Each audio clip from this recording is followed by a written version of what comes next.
So hi everyone. So some of you I know from before, and some of you I don't know, but it's always really nice to work with people in Edge Hill and to meet people from Edge Hill. So this kind of was a chance encounter in some respects between Chris and I a couple of months ago. So I'm Lisa Moran, and I'm a senior lecturer in the Department of Social Sciences in Edge Hill. As Chris said, I'm there for about 4 years. Really enjoying it, really liking it so far. It's a great place to work, and it's lovely to have such supportive colleagues and such a really diverse interest group. And Chris is actually a member of a group that I'm the chair of. So I'm the chair and the founding member of the Biographical, Narrative and Life Course Research Group. It's the largest study group in the Sociological Association of Ireland. It started off with just me. I didn't know whether or not I was being brave or stupid or something in between by trying to set a study group up. But the call was made with the SAI looking for academics to start a study group up, and I responded because even though Ireland is a small sociological research community, at the same time, there is a very strong interest in narratives and biographies in the Irish context, and also around the whole idea of collaboration. So mainly what I'm going to talk about today is some insights on an interdisciplinary collaboration that I was involved in a co-edited book project with in respect of some reflections that are also in the literature on collaboration. So I'm really interested in collaboration. So I have a very strong background. So for those of you that maybe don't know my professional background as well, I've worked mainly in collaborative research projects, sometimes as the lead, sometimes as the associate investigator, sometimes as a research assistant. My research career began in Galway really in 2004. So I've been a professional researcher for 16 years. And I'm very much a strong believer in learning the ropes. And that sometimes means doing the jobs that maybe necessarily other people do not want to do. It might be doing data collection, it might have been writing part of an article, it might have been writing part of a report. And in some times it involved driving long periods of time on the road every Monday and Thursday morning and not being back till about 11 o'clock that night for my job. But these are the things that sometimes you have to do to get established and to get a permanent post. So co-edited volumes are not given a lot of credence in ref, as we all know. And within the UK, as UK-based academics, we know that the research excellence framework is king in some respects. But I actually think that there's a lot more to do interdisciplinary collaboration, and it's something that I'm actually interested in working on a paper on myself. Because the success of this collaboration has actually generated other collaborations for research and teaching, some of which on the research side are actually reputable. And I think we need to move beyond collaborating purely for ref purposes. And one thing that I notice in terms of the collaborative literature is the amount of emphasis that there is on generating refable or A-star journal type research outputs. So the whole discourse, quite a lot of the discourse around collaboration is based around output. And I think within the UK and in other contexts, in Ireland, it's not quite as neoliberal, but I can see that neoliberal edge pushing into Irish higher education more and more as the years go on. It's a very, very different context here. But certainly within the UK, the reference to ref and to outputs we tend to think entirely as papers and ones that we can put through the ref. So this was one of the latest collaborations that I did. It's by no means the only one. I'm working on a couple more at the moment in terms of book projects, funding bids and the like. And I worked on it with two colleagues from NUI Galway, Kathy Riley and Bernadine Brady, and it was published by Palgrave Macmillan in January this year.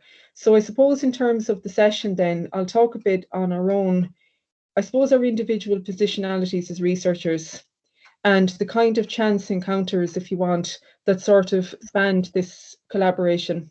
And some of the key insights, I suppose, that I learned as well as the lead editor in this, in terms of what collaboration means, and how I position myself, I suppose, very much as a curator and a cartographer of storytelling, because I'm really interested in stories, and I always have been. And this book really was about children's narrations and the whole idea of what it means to do narrative research with young people. So yes, it was a co-edited text, and we all know that co-edited stuff is not given as much credence as full edited work. But actually, in collaboration, you can learn an awful lot. And I know, for instance, again in the Irish context, this type of collaboration. It's funny how in the two contexts it's a little bit different. This type of collaboration is often seen as very highly ranked.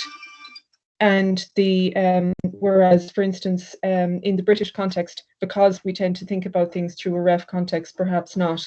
So I'm from Ireland originally with this accent. I'm a sociologist by background, but I have a lot of diverse research interests like policy and practice evaluations, child and youth research. But my background originally was the whole idea of lay knowledge and how it impacted on environmental policy implementation. That's what I did my PhD on many years ago now. I'm a senior lecturer since 2019, and I was also recently awarded the CLT Teaching and Learning Fellowship, and I'm the founder, member and the chair of the BNLR group.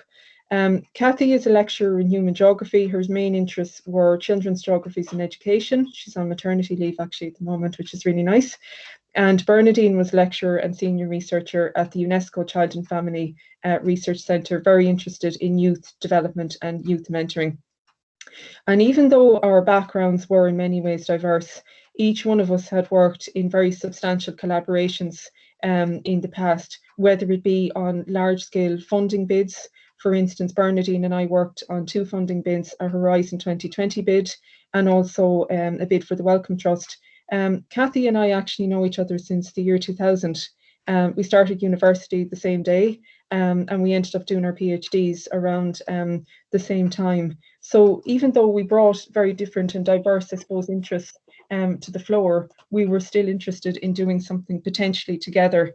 And I suppose one of the things about successful collaboration, and there's a bit of debate around what successful or unsuccessful collaboration means, is around the importance of trust. And really being open, I think, to other people's opinions and ideas.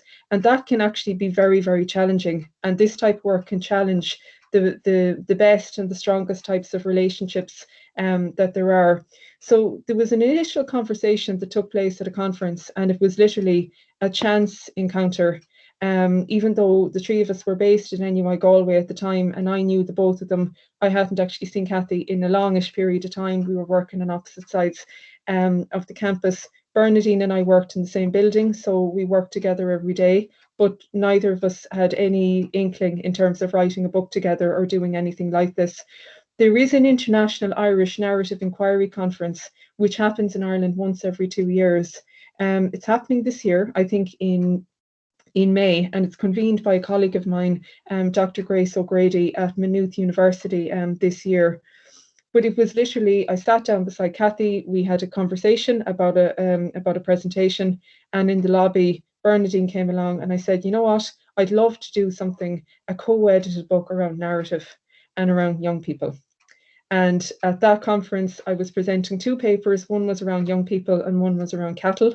They sound a bit diverse. And if someone had probably said to me before that, which one would you like to pursue, I would have said the farming project, because I absolutely loved that project. But there was something interesting in some of the papers that were put forward that day around the whole idea of agency. And it happened to be an area that I was working in at the time. So I suppose the fact that I had a long-standing relationship with both of these women really influenced the development of the project. And one of the first things that we did was we started a comprehensive literature search around where is there a niche in the market for this book. And that's a really important thing, and something that I'm doing at the moment for another book. I've just finished a literature search on something else. And we felt that there was a niche in the market for a co-edited book on young people's narrations, and crucially about the notion of everyday life, because that everyday momentary element of people's interactions is something that tends to be missing, I think, from quite a lot of the literature on narrative. There is an awful lot out there, as you know, in the study group, or the research network rather, with Chris, around the notion of storytelling as a social process, around the contestedness of storytelling. And we also know that there's a lot of stuff out there for people that are interested in the work on children and youth, like Laura Lundy's work on agency and rights. But one thing we felt was that by bringing some of these together, that there wasn't actually a coherent text that brought the notion of narrative together with the spaces and places, the barriers and enablers in relation to rights and narration. So there is a childhood and youth series which is with Palgrave, and there were some close work, we'd say, within that, but nothing that we felt actually mirrored what we really wanted to do. So we were really interested in the notion of participation and the whole process of how and why people tell the stories that they do. And I know that Tom Wengraf, for instance, talks a lot about that in the context of the biographical, narrative and interpretive method. And I suppose as a methodologist, one of the things that I'm really interested in is how people use the methods. So not just the spaces and the places and the stories, that's really interesting and really important, but also around the diversity of methodological development and innovation. So for instance, things like the use of the online platforms, mapping, which I thought was really interesting as well, ethnography, and also written essays. And each one of these, I think, brings something to the table. And yet, for instance, I haven't used mapping actually in years. I've never used ethnography, even though I have used conventional ethnography, and I've never used an online platform, except I am writing at the moment about online platforms for interviewing during the pandemic. But one of the other things, all of the signs were kind of pointing at that point that I should do this in some respect. But then I happened to be at the BSA in Aston University in Birmingham, and I got a phone call from Bernadine saying that somebody had rang from Palgrave Macmillan, that they had read an abstract that we put together. And it wasn't a particularly brilliant abstract or anything like that. It was just a regular abstract that we happened to put together about youth cafes. And they were interested in potentially talking to us around doing something on youth spaces and places. And I suppose in some respects, it was almost like the stars had aligned that I happened to be in Birmingham that time. And I said, well, where is Palgrave? Like, are they near? Are they in London or somewhere that, that I can try and go? And she said, no, they're at the BSA. They're downstairs from where you're staying, because Aston University, we were staying in the halls, and the halls happened to be just over the actual exhibition hall. So it was a really, really chance encounter. And for anybody, I think that's thinking about doing this type of collaborative work, the conference scene is really key, because it's at the conference scene, for instance, that you'll make contacts with publishers. And actually, even though Palgrave, they're regarded really as a middle-ranked publisher, there are others out there that are like Oxford, Cambridge, etc. But if you can find somebody that you click with and that you can work fairly well with, then that is an absolute blessing. It doesn't always have to be the top of the mountain or necessarily the best one. And also, what was particularly interesting to me was the lady that I met that day, Charlotte Plant. I met her again a couple of years later at a conference in Canada, totally by surprise. And Charlotte had actually lived in Ormskirk at one point. So I really felt that the stars had kind of aligned with Charlotte. She was there at the beginning. There was some movement at Palgrave in terms of people moving jobs, and somehow she was there at the very end as well. So I think there was something kind of interesting, or maybe I'm using my Irish superstition around this a little bit too much. So some of the challenges, I suppose, that we encountered in terms of this was really in relation to developing the proposal as well. There were challenges throughout the whole thing, and it's by no means a linear process. You start out thinking, oh, it's going to be linear and straightforward, but it's not. Even developing the aims and the objectives, what we wanted to achieve, was actually really hard. And until the very end, it was almost, even though we were working on the book the whole way through and writing the introduction, the conclusion, the aims and objectives still had to be changed almost at the very end, in the very last iteration, because one or two of the aims did not actually fit with what we were doing. So like any research project, the aims and the objectives do change as you go along. And I suppose one of the selling points of the book really was that we were interested in exploring the lives of people that are so-called often deemed as vulnerable or hard to reach within a number of different fields like social work, children's geography, the sociology of childhood, and social care. And we tried to use a Johari window type approach where when we would come together, and again, this was part of, I think, of how it worked. We would come together almost every month and we would talk about, in a general sense, what we were all doing right now, and try and link it back to the book in terms of had we had any contact from authors, how we were each getting on, how our own conceptual approaches to the introduction and the conclusion, how they were changing. And these type of debrief sessions were actually really key because there were steps that were involved in developing the book that we actually would have forgotten about. And this actually was kind of a trigger for me in the end in drafting that introduction and drafting that conclusion, in trying to bring things together that I had those field notes. So we were trying to really establish these types of intersections that exist in seemingly diverse fields. And I think in academia, because we're so individualized and we tend to work in our own little silos or our own departments, you know, these types of collaboration are often overlooked. And the significance of even having these type of, you know, field notes about what we're doing every day, and keeping field notes as we go through a paper or as we write a book, I think is often overlooked. And also, I think the importance of understanding other people's perspectives as well. So the compilation as well, I suppose, of international and interdisciplinary perspectives was also something that was really key. You know, that we had people involved that were involved in practice. We had people who were academics, mainly academics. Some of them had practice backgrounds as teachers. Some of them had practice backgrounds as community workers, community development, and so forth. Where, and we tried to encourage it again, where there were teams that were putting things together, you know, learn from each other, use this type of Johari window approach.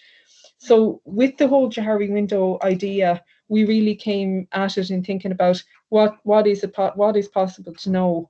And I suppose not claiming any type of expertise for ourselves, but really thinking about the social conditions of knowability. You know, what is it possible to know, and how can I make claims in essence to what I know? So, you know, Johari window, if you think about it, can be used in a lot of different senses, where you're pulling back a window every month, every week, every day, in terms of exploring a little bit more about the process and about yourself. And actually, it changed how my own self-reflection as well changed throughout. Because as time went on, when I started this, I was a postdoc. I had been a postdoc for a long time and really struggling to get a job in many senses as well in the Republic of Ireland, because education, higher education, is organised so differently there. And I wouldn't actually have had the confidence at the time when I started this to do this on my own. But now I do, and now I know that I can do it. And actually, the key learning really has really held me in good stead in terms of other types of research and stuff that I'm doing at the moment, which has been really nice in working with other people. So these were just some of the aims of the book, which was around the whole idea of bringing together a deeper understanding of different methods, examining the value of narrative research approaches for understanding people's everyday experiences in distinctive settings, and looking at the different approaches to narrative inquiry.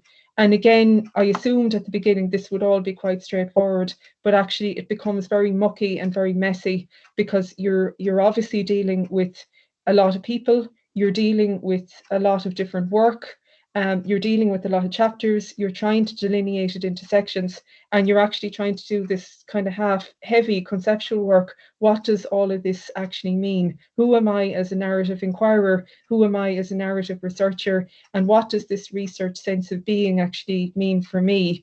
And I suppose my being as a researcher is very much orientated towards the complexity of the story and the complexity of the momentary interaction, which is something that I'm really keen on. So I'll move on to number 7. So as I said, you know, slide number 7 kind of gives an overview, I suppose, of the murkiness of the whole thing. With 17 chapters in total. We should have had 18. Something happened throughout the process where, again, you assume it's going to be straightforward and it's going to be linear. There was one particular author, not in Britain, an international person, that I had talked to and asked them if they wanted to contribute. And literally, I was 6 months communicating with that person, and they promised me a chapter, and the chapter never came. And the reason for this in the end was they finally admitted that they didn't have ethical approval for the research. So I think one of the things that I learned was, you should never make the assumption that someone is necessarily on the same page as you are. And even though the ethical issues had been spelled out on several occasions before, you can never be too clear in this situation when you're dealing with a lot of people. There was another person who, unfortunately, their dad had a terminal illness, so they had to withdraw. And I suppose one of the things that I was trying to do was to develop really a community of practice as well between some of these authors, even the ones maybe that were a bit more disconnected in terms of geographical location, etc., and trying to actually develop some kind of sense of being in terms of the ones we'll say that we're starting out. Because as hard as it is for people of my vintage, I think that have a PhD and have been working for a good few years, for the people that are starting out now, between COVID-19, job cuts, and the economy, it's very, very, very difficult. So the more publications that people can have as early career researchers, the better it is. So that's just an overview there of the 4 main sections: home, care and identity, recreation, community, educational spaces. Again, that sounded straightforward at the beginning. It wasn't when we actually started putting things together and realizing, okay, someone is writing here, for instance, about recreation, but they're talking a bit more about education. Where does this go? Is this more education than recreation, for example? I was really interested in the work of Connolly and Clondinen, and the whole idea of the narrative as a type of portal. And that's something that I suppose really resonates with me as a narrative inquirer, is the notion of story as a portal into our everyday lived reality. And Sandalowski as well, the interpretive and interactive product. In many ways, I think that just sums up exactly what I think is so complex and so wonderful and horrendous in the same breath about narrative inquiry. But one of the things that it really did succeed in doing, I think, was engaging with groups that are sometimes deemed as hard to reach. So it would have been lovely to put together a collection that necessarily didn't do this and engaged with, we'll say, middle class children. And actually, in some respects, I think that there isn't enough research done on middle class children, especially upper middle class children. We tend to do research on people where we perceive there potentially is a problem. So, for instance, maybe I think there is more research out there on hard to reach and so-called vulnerable groups. But again, for the purposes of this, we were interested in discourses, participation, non-participation, and different ways of understanding these concepts across contexts. So to go in just to some of the collaborative literature, defining the notion of collaboration, and this is something that Lorraine Green and I worked on for a departmental presentation last year as well, when we were doing some work on touch and silence at the time.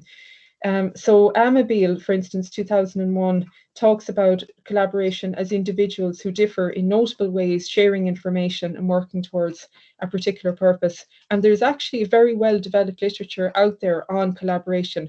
But it's interesting that when collaboration is talked about, it tends to be talked about in relation to the physical sciences, which means social science is left out.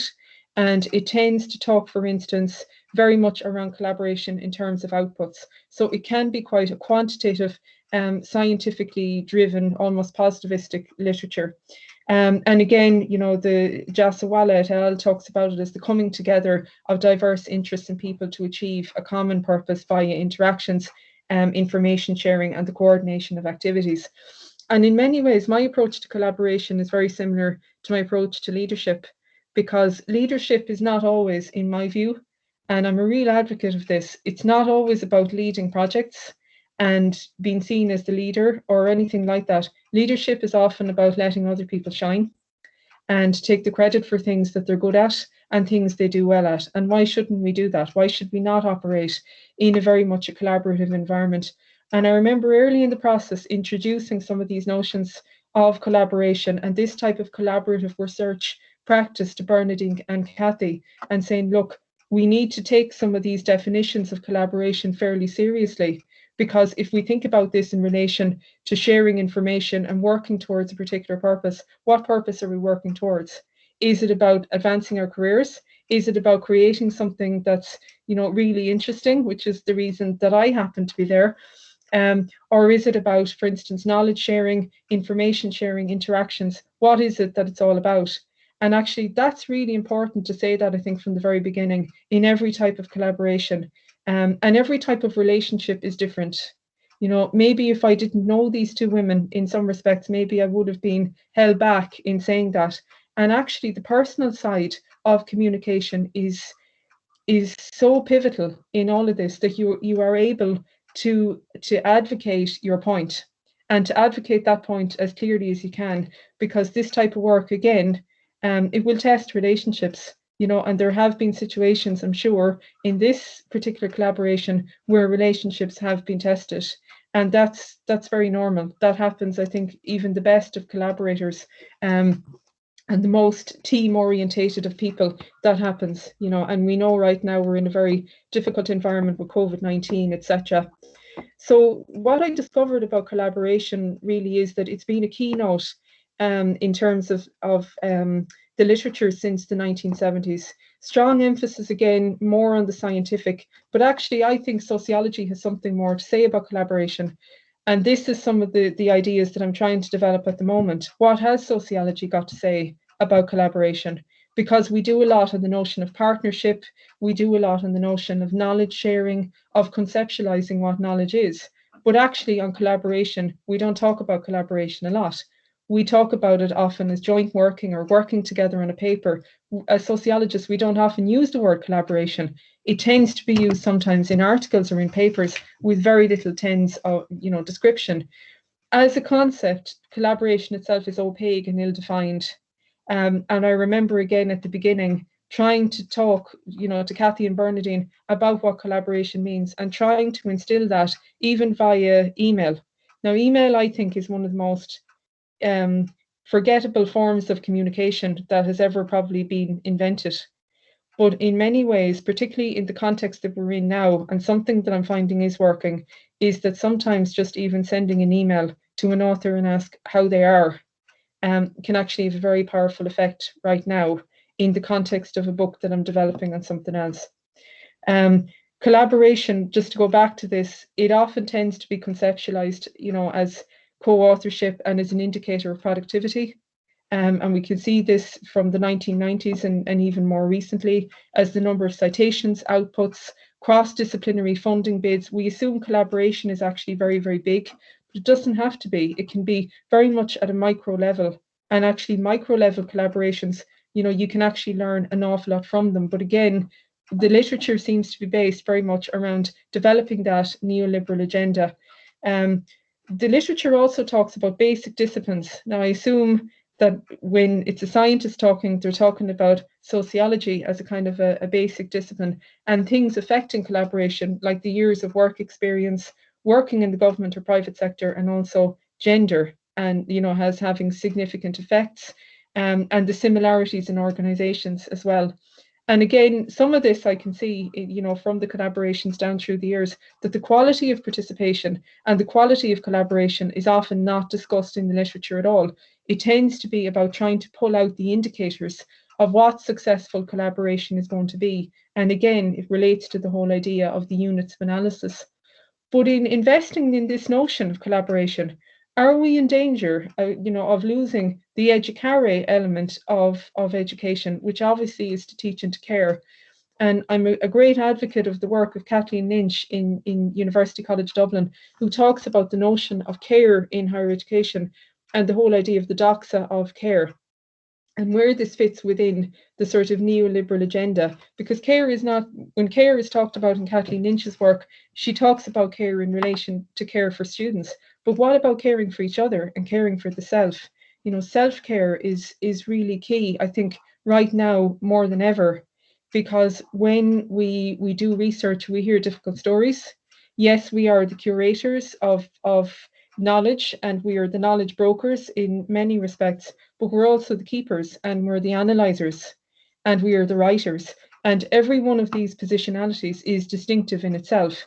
And how we make sense of this positionality not only relates to our own inner predilections, but also we react to the external context of what's going on. So the subjective quality discourses and the quality of collaboration and what determines quality collaboration on a paper or on a small scale bid or on something that's co-edited, for instance, like this, is not really discussed. And it's interesting that in relation to REF, I was told recently that having the editorship of something does not in itself is worth less than a paper. And that's fine. I don't mind that in terms of REF, but I still find that weird that the amount of work and the amount of mental energy and mental labor that goes into collaborating a team of 17 people that are writing papers, and you're working collaboratively with 2 other people and trying to develop a sense of leadership and who you are, that there's actually very little recognition for that. And I know that's not just Edge Hill, that's how the system itself is set up. So I can see why people would potentially be put off in doing this. But I actually think that early career researchers can learn an awful lot in terms of coming in on these type of collaborations. For instance, postdoctoral researchers that maybe need a bit more expertise, or they need some type of solid research experience outside of their project. Because these type of skills around collaboration, around leadership, etc., these are highly sought in international universities. This is what the employers want to see. So there's lots of different dimensions of collaboration according to the literature. And Amabile, for instance, says that there's 3. There's institutional affiliation as being a key factor, there's organizations, and there's professions. And then Sonnenwald came along, and I remember reading this last year and thinking the dimensions of collaboration. There's a disciplinary focus, and there's also geographical issues. So the literature tries to take out what constitutes quality collaboration and tries to quantify it. But in essence, the actual process, people's lived experiences of collaboration tend to push down the agenda, and the sort of real experiences that people have working with other people, what constitutes a good quality collaborative experience. So I'll just move on to the next one. Some of the critical issues that I've taken from the collaborations that I've been involved in, and particularly this book, would relate around the topics that I have here, around the importance of clarity and trust. And there's so many examples that I can give of that. But if that trust relationship falls apart, your book or any collaboration, it's not going to work. And you have to be ultra clear around things like authorship, around who is the lead author, who's the second author, who's doing what, etc. And that tends to be how I do business with people. I know there are some people that maybe their collaborative sense is to work away and develop their piece, and someone else develops their piece. But in essence, when you take on the role of lead editor or lead author in any of these situations, the book is going to stop with you. So standing up, I think, and diversifying in your understanding of what leadership is, I have found that I've had to do that in some situations, because otherwise it just would not work. Trusting your instincts, this is something that I learned the hard way in some respects. Only go along with something if your instinct is telling you that it's 100% right. If your gut is telling you there's something off here, then move on and potentially find someone else to work on a chapter or to work on something connected to the book. Thinking about these shared meanings and these types of collaborative encounters in a really critical sense. So trying to look in terms of what's in the literature, who am I as a collaborator, who am I as someone who wants to be participatory, what's my style of participation, how does this link to the notion of leadership as well. Also being very flexible and accommodating to people. That's sometimes can be very difficult, because you can be accommodating and accommodating and accommodating, and in essence you're working to a deadline with the publisher. But it's really important, I think, not only for building morale, but also for building trust, and generally for being a nice person in working with people as well as what you possibly can. And I think the old saying of always treating people as you would like to be treated is really key. The time and the time pressure is really important, and I think putting that out there with the publisher early on around even things like indexing. So we wrote our own index for this. I didn't realize that I had to write my own index, so being clear, I guess, on the areas of the contract as well is really, really important. acknowledging the different strengths and the disciplinary knowledge cultures of the other authors that are involved, you know, and really giving credence to them, and talking to them and trying to fulfill, you know, a relationship with them, whatever type of relationship that's going to be. That doesn't mean you have to be best friends with them or anything like that. And sometimes, you know, a more distant relationship can actually work, and sometimes people like that a lot more. But I think your reflection and positionality, your personal positionality and your collective positionality on where you are in relation to leadership. And again, I did find that note taking really, really helpful. And it was something that I just started to do kind of very organically, was just write a note around what I'm doing today in relation to this book. What issues am I encountering? And how does this maybe affect what type of leader that I'm becoming, or my own understanding of what it means to be a researcher. And equity and fairness is really important. You know, we never know it all. None of us know it all. We can only learn a certain amount in life, and always to be very fair with other people and to listen. That's really important. But also, I think that if a situation becomes difficult, that you also have the confidence to step forward and say, I'm not actually happy with this. And in some situations when that happens, that can be quite difficult as well. So there's a sense of bravery and confidence building that I think is necessary for this type of work. So just some concluding thoughts. These type of co-edited volumes are often overlooked, but actually I think they're a great way of developing collaborative networks and idea sharing, and the whole idea of process learning. And I actually think some of this should potentially be built in to PhD education. Some of these types of contexts around collaboration, because it is the name of the game for people that are coming out of PhDs now. They have to learn to collaborate very well. And I know I graduated with my own PhD in 2011. It's nearly 10 years ago.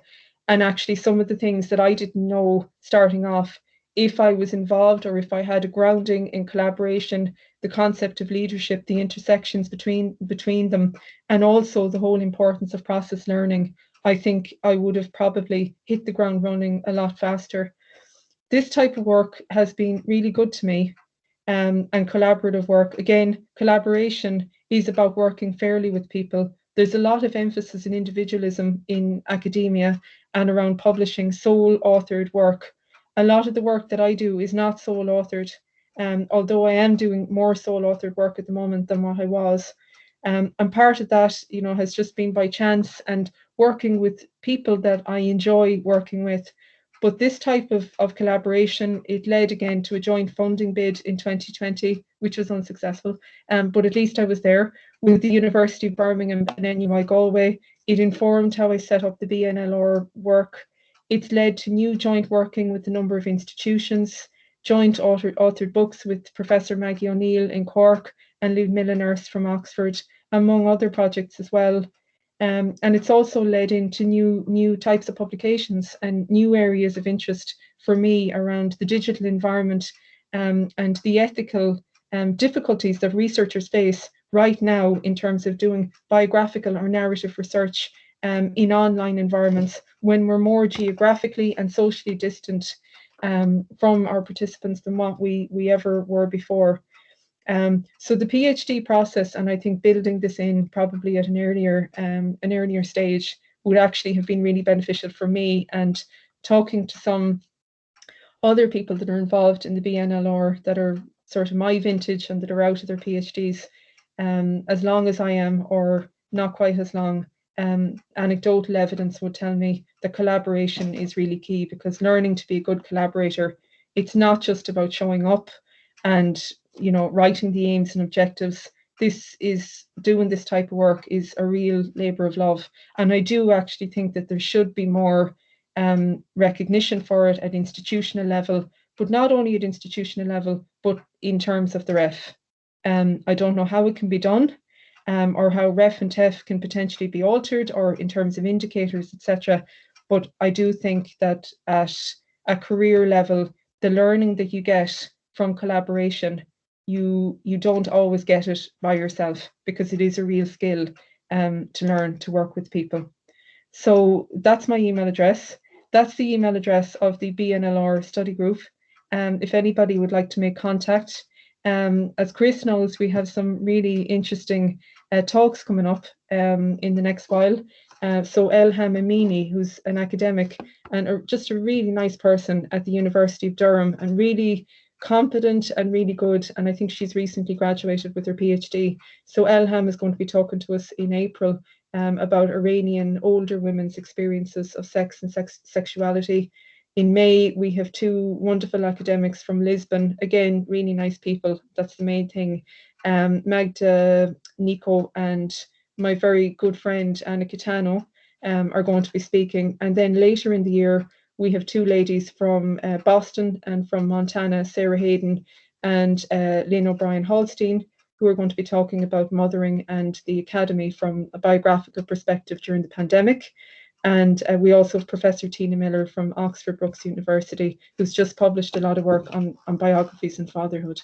And that's the reference to the book. It's in the library, an e-copy, I think. So if anybody's interested in reading it, and it'd be really nice to hear what you think of it as well. I think it turned out fairly well. One of the other things is that to be really clear in the terms around, if you're writing a book on narrative, that you have that definition very early on around what constitutes as narrative, because not everybody is on the same page about what is biographic, what is narrative, and what is biographic narrative when it's put together. Okay, that's it. That's all I have to say. Thank you, Lisa. That's amazing. Thank you. I totally agree with what you're saying there. I think the you know, the diversity, isn't it, with you know, what is biographical, what is autobiographical, what is life history, what is life story, you know, how are they different, and how is family narratives and everything different. So much food for thought there. Thank you so much, Lisa. I want to do a big clap. Thank you. Thanks, guys. Appreciate it. We'll need a clap at the moment, I think. Yeah, lots of lovely ideas. I know my colleague Bal at Chester asked a question back here and she had to go, so I'm just going to look it up and then we'll have a chat. Here we go. So interesting, Lisa. I wonder, did you have any contact from young carers in your study in terms of seldom heard voices? Yes, there actually is a chapter in there on young carers. So Marlene McGibbon, who was a PhD student in Queen's University in Belfast, wrote a chapter about young carers. Right. And that question is actually really interesting for another reason, because it's drawing to mind the different layers that the narratives go through, if you want. So for instance, Marlene is the researcher. She goes and she participates and she does the work with the young carers, which is obviously associated with the type of organisation based in Northern Ireland. She analyses the narrative and then she presents it as a coherent format. And then, for instance, you're as the editor, you're the broker, if you want. So in essence, the organisation of knowledge and the organisation of the narrative goes through a number of different layers. And I just think that that's quite interesting in terms of bringing stuff together. Right. Well, I'll relay that to Val. Thanks a lot, Lisa. That's lovely. Yeah. Thank you. Anybody else want to ask? Want to pitch in here? It'd be lovely if you did. So many things to think about, aren't there? So many things that definitely agree with. Like working with nice people. Go on, Jo. Can I just say thank you, Lisa? Just really genuinely thank you. I mean, not only are you sharing such fascinating researcher process, you're talking about being a researcher more. So you're talking to me more about, I don't know if it's just the stage of my life I'm at where I get very emotional all the time, but I think what you're talking to me really as a person and about how to behave, you know. And I think I sort of know these things, but to hear someone further down the line telling me, you know, look for good people, trust your instincts, do things that raise other people up, don't see it as a competition, but get yourself out there. You know, all those messages. You really need to write a book, Lisa, on guidance for early career researchers, because it feels like that's what you've done today, is give me a bit of a map of how to position myself. And I just want to say thank you. It really, I'm a bit tearful now, actually, because it's really hit home. It really has. Thank you so much. Oh, well, thank you. That's such a lovely thing to say, you know, because we are people first. You know, we're people first, and the researcher identity is part of that. And there's a way of treating people. And sometimes when you do this type of work, Joe, and you're doing it for a while, you can still be really, really surprised by people's behaviors. And, you know, and it can be really disappointing sometimes in how people behave. But you have two choices. You can get on with things or you can stop. And the best thing you can always do is just get on. Just keep on keeping on. And it's you know, I don't know where you are in terms of your career, if you're doing your PhD or you're finished or you're teaching or what your positionality is, but always be true to your respect for other people, because this type of environment, it is often seen like it's a competition, and it really doesn't have to be. You know, it can actually be a nice, collaborative working environment. And so I don't give in to the competition narrative. You have to be able to be yourself, whatever that self happens to be, as a researcher. And I think there's a lot to say in terms of developing these types of collaborations now, because of the situation that we're in and so much is online.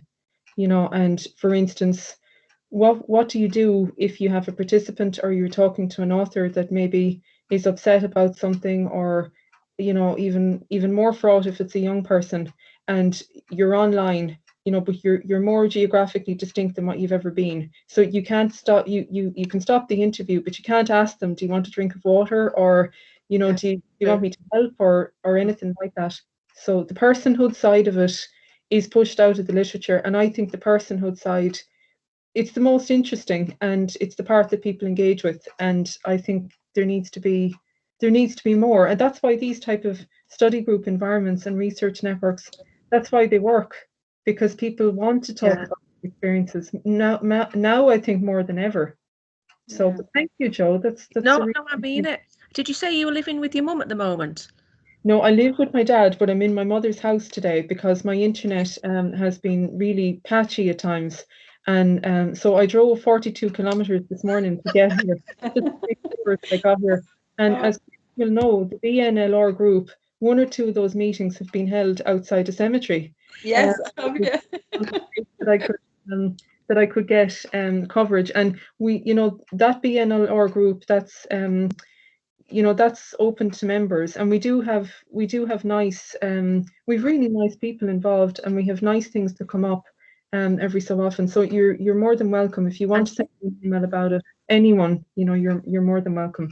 And you can I was just asking because I thought, I just wanted to say to you, your mum and dad have done a really good job in bringing you up. Oh, I think my mother is listening to this, so I paid her to say that, Nami. It is a lovely group, everyone. Just to say, I've been a member for, I don't know, 6 months, 8 months now, something like that. And I've just really loved coming to the meetings. They're so lovely and inclusive and lovely and caring. And you get to talk about lots of really interesting narratives as well. It's just lovely. And listen to lovely, amazing Irish accents as well, which is what's good about those groups is I actually think there needs to be more collaboration and more sharing between those groups. So there is a group through the BSA called Autobiography, and I've tried to link in as well with the two conveners, Carly Stewart and Anne Chappell, and they seem really nice because they've joined BNLR, and I hope to meet them in March around some collaborative opportunities. So let's see what happens. But I think it could be really good, and it's lovely having you, Chris. Thank you very much for joining. Absolutely, I think you're right, and I'm in that group as well. I'm in Anne Cappell's group as well, and so I'm so pleased that they've come together, and hopefully we can come together as well, as, you know, and sort of there'll be 3 groups, you know, represented, if you like. And so the more groups we have, the more collaborations we can possibly think about, isn't it? You know, and all our interests are so diverse, but so much in common as well. And, you know, it would just be amazing. So yeah, I'm looking forward to those online conferences in the next few months. It'd be great. Yeah, good. And anybody else want to chip in?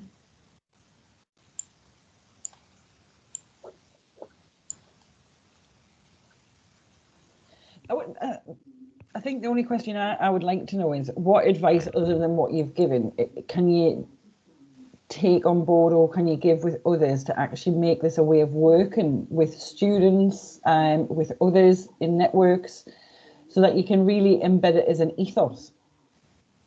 Yeah, that's really interesting, because actually the teaching side as well, again, teaching and research are often seen as distinct, but in reality they're not. And we know this in terms of, you know, research-led teaching and teaching-led research and the nexus and the interchange and all of that.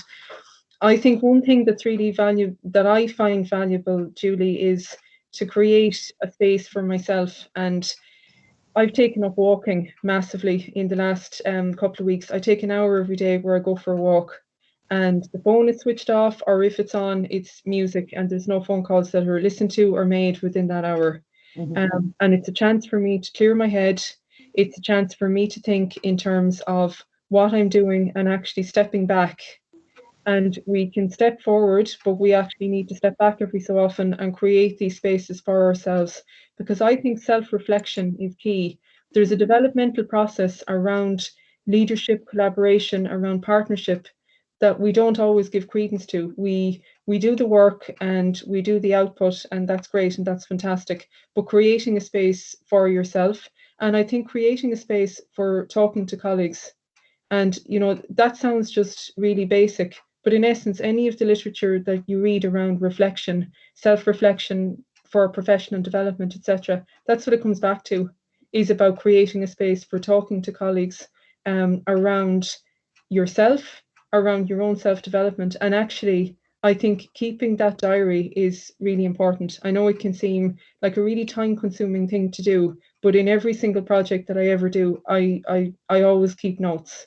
And they can be notes about myself, how I'm feeling, what I do. They can be literally a 2-minute interlude at the end of an interview recording where I'm sitting in my car about something that I notice before I drive away from a house, or if I'm on a roadway and I see something interesting, or something happens. And some of the most, I suppose, humbling moments that have ever happened to me have happened in the context of my research career, where, you know, I've seen things going on in farms, and I've seen people in a very low ebb, and I've seen people at a very high level in lots of different situations, and being able to try to make sense of that, but what it means for me and my reactions to that, because it's your reactions as a researcher, it's your development, but it's development in a relational sense. So I think it's about bringing that relationality into play a bit more and moving it away, even at an individual level. It's not all about the output. The output is important, but actually about positioning yourself in an ethical way in relation to your participants, but also in relation to yourself, because there isn't very much written on self-care for researchers, and I think it's pivotal. We need a literature on self-care. Thanks for that, Julie. Appreciate it. It's a lovely idea, self-care. Yeah, lovely. We should write more. We should write something on this, shouldn't we? Maybe this could be our collaboration, self-care, because we've got lots of people in the group who are, you know, looking at learning outside of the classroom and things like that. So, you know, there's overlaps there, which would be fantastic. Yeah. Yeah, absolutely. Apologies, I'm going to have to go in a second or two, but if there is anybody else, please carry on without me. But just so thank you so much, Lisa. I hope you come back next academic year some point to do something else with us. That would be lovely. That would be really nice, Chris. Thank you very much. Yeah, consider it a privilege. Thank you. Oh, brilliant. Thank you so much. That's lovely. I think we're just at a place in the Faculty of Education now where we've got research mentors and things like that. So these things are happening, you know, those sort of relational caring relationships are happening and mentoring relationships are happening. So that's you know, I'm feeling really positive and yeah, really looking forward to the future. So a lot of things that you said there chimed with me really well. So good. Yeah, good. Thank you so much. I think we'll stop the recording. And just to say thanks very much to the group for showing up and for such lovely questions and interventions. Thank you so much. And yeah, I'd consider it a privilege to come back again, Chris, as I said, and maybe at some stage you'd like to present something to the BNLR That would be really nice. Yeah, I would love to. Thank you. Yeah, thank you. Oh, that's lovely. Thank you. It's nice to be asked, isn't it? Oh, thank you. That's really nice. important. Oh, nice feeling for Friday. Anyway, have a thank you so much again, Lisa. Have a lovely weekend, everybody, when it arrives, and take care. Take care. Thanks very much. God bless. Thanks, God God. bless. Lovely to see you. Bye. See you soon. Bye.